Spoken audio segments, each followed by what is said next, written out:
जब हम सूर्य नारायण भगवान को अर्घ देते हैं, जल चढ़ाते हैं, तो वो जल पृथ्वी पर जब गिरता है तो उसके छींटे हमारे शरीर पर लगते हैं। क्या वो ठीक है?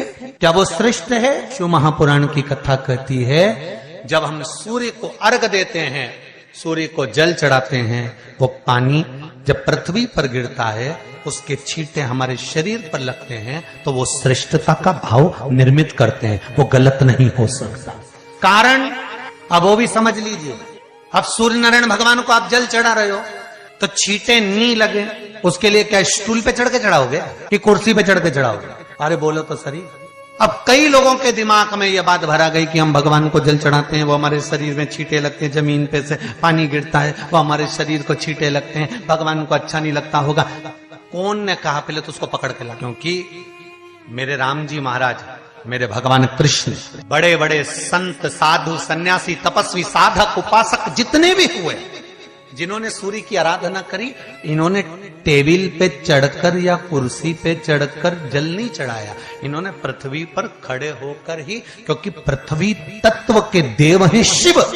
जब हम मृत्यु लोक पर खड़े होकर, पृथ्वी पर खड़े होकर भगवान शंकर का भाग पृथ्वी तत्व को धारण कर कर जल को हाथ में लेकर जब समर्पित करते हैं, और जो जल नीचे गिरता है वो शरीर पर अगर लगता है तो हमको उसका आशीर्वाद ही प्राप्त होता है, दोष नहीं लगता। पर लोगों ने इसको विपरीत कर दिया। कि कौन ने विपरीत करा? कई लोगों ने इसको विपरीत कर दिया। कौन ने विपरीत करा? तो जो दूसरे धर्म के लोग होते हैं, जिनको हिंदू धर्म से नफरत होती है और जो हिंदू धर्म की पूजन, सेवा, अर्चना को समाप्त करना चाहते हैं, वो धीरे धीरे धीरे धीरे कहने लगे कि सूर्य को जल चढ़ाओगे तो शरीर में लगेगा, शरीर में लगेगा तो दोष लगेगा। इसको कह कहकर घर घर में सूर्य को जल चढ़ाना लोगों ने बंद कर दिया कि आप जल चढ़ाएंगे तो दोष लगेगा, शरीर पे छींटा लगेगा, शरीर को ऐसा लगेगा।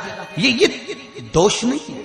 कितनी सुंदर बात है महाराज। सूर्य नारायण भगवान को जब जल चढ़ाया जाता है, हाथ सिर से 8 इंच की दूरी पर होना चाहिए। जम के बोलिए, सिर से कितना ऊंचा होना चाहिए? 8 इंच ऊपर अपना हाथ होना चाहिए मस्तक से सूर्य को जल चढ़ाते समय। और न चांदी का, न स्टील का, न लोहे का, न प्लास्टिक का, न कांच का, न सोने का कोई बर्तन, न कांसे का, न एल्युमिनियम का, न पीतल का, केवल एक पात्र होना चाहिए, वो है तांबे का।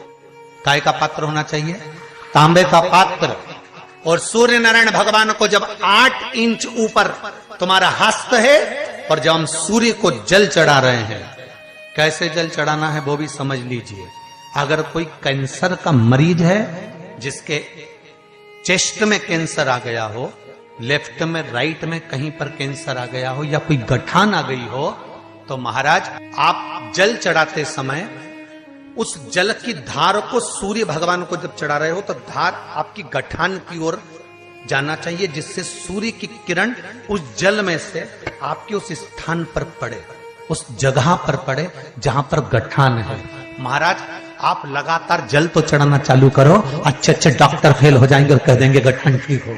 आपका लीवर और किडनी गड़बड़ कर रहा है, आप प्रतिदिन, आपका स्वास्थ्य गड़बड़ रहता है, आप प्रतिदिन ये ज्योतिष शास्त्र के अंतर्गत, रत्न शास्त्र के अंतर्गत, ये रत्न शास्त्र, ज्योतिष शास्त्र, रंग शास्त्र जो हमारे यहाँ है, रंगों के हिसाब से ये जितने रत्न होते हैं, माणिक हुआ, सोन, मोती हुआ, नीलम हुआ, मूंगा हुआ, पुखराज हुआ, ये क्यों कहते हैं ये पीला है, ये सफेद है, ये नीला है, ये लाल है, इसको शरीर में क्यों पहनाते हैं? उसका कारण होता है कि जब शरीर में पहनते हैं, सूर्य की किरण उसमें पड़ती है, हमारे शरीर पर वो कलर का इफेक्ट पड़ता है, उस कलर को शरीर पर लगता है, और शरीर पर लगता है तो हमारा शरीर धीरे धीरे, हमारी जो इंद्रियां हैं वो सही होने लगती हैं, काम सही होने लगता है। तो